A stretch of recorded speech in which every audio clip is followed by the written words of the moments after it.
માધર તાલુકાના રતનપુર ગામે રોગચાળાનો વાવર ફેલાયો છે. રતનપુર ગામમાં 3 દિવસમાં 200થી વધુ લોકો ઝાડા ઉલટીના રોગચાળામાં સપડાયા છે, જેમાં અત્યાર સુધી 3થી વધુ લોકોના મૃત્યુ થયા હોવાની જાણકારી મળી રહી છે.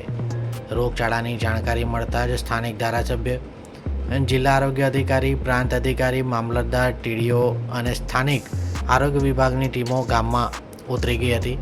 આખરે રોગચાળો કેવી રીતે ફેલાયો અને તેની પાછળ શું છે કારણો તે જાણવા માટે ટીમોએ ધામા નાખ્યા હતા, પરંતુ 3 દિવસના અંતે પણ રોગચાળો ફેલાવાનું ચોક્કસ કારણ જાણવા મળ્યું નથી. પરિસ્થિતિ એ છે કે ખેડાની સિવિલ હોસ્પિટલ દર્દીઓથી ઉભરાઈ રહી છે, તો રતનપુર કન્યા શાળાની અંદર સ્પેશિયલ વોર્ડ ઊભો કરી દર્દીઓને સારવાર આપવામાં આવી રહી છે.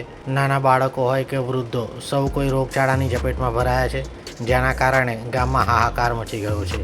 આખરે ક્યારે આ રોગચાળા પર કાબૂ આવશે તેવો પ્રશ્ન ગ્રામજનો પૂછી રહ્યા છે. જે ઝાડા ઉલટીના હાલના જે કેસો જોવા મળ્યા છે એ શનિવારને સવારથી અમને સૂચના મળી ગઈ હતી. એ પ્રમાણે અમે કાર્યવાહી ચાલુ કરી દીધી હતી. સર્વેની કામગીરી પ્લસ ટ્રીટમેન્ટની કામગીરી ચાલુ કરી દીધી હતી. એના સાથે ખેડા સબ ડિસ્ટ્રિક્ટની અંદર કેસીસ અમુક દાખલ થયા હતા.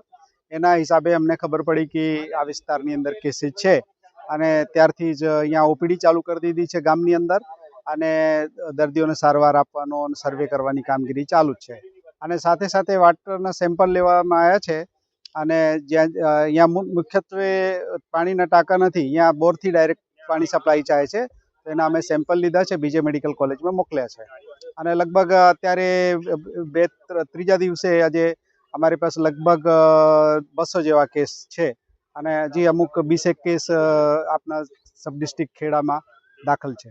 ગામજનોને જો ઠીક, પણ કાલે મને માહિતી મળેલ, કાલે મેં ફોનથી માહિતી લીધી. કાલે કંટ્રોલમાં હતો, ઝાડા ઉલટીના કેસો થયા હતા એમાં, પણ આજે કાલે બપોર પછીના સમાચાર મળ્યા કે વધારે અસર થઈ, એટલે આજે સવારમાં અમે આરોગ્ય ટીમ, પ્રાંત અધિકારીને તાલુકા વિકાસ અધિકારી, મામલતદાર બધા સાથે ટીમ આવી અને તપાસ કરતા ગામ લોકોએ રજૂઆત સાંભળી. આજે પેશન્ટો પણ કંટ્રોલમાં હોય, કોઈ ક્રિટિકલ પ્રશ્ન નહીં, કોઈ પેશન્ટ પણ એવું નથી. એટલે અત્યારે પાણીના નમૂના લેવાય છે. પાણીના નમૂના 4 બોર થ્રુ ગામમાં પાણી વપરાય છે, એટલે 4 બોરને એક 5મો આરો છે, એના નમૂના લઈને ચેક કરાવી અને શું કારણ છે શોધવાની આરોગ્ય ટીમને અમે સૂચના આપી છે અને અધિકારીઓ થકી એનો તપાસ ચાલુ છે.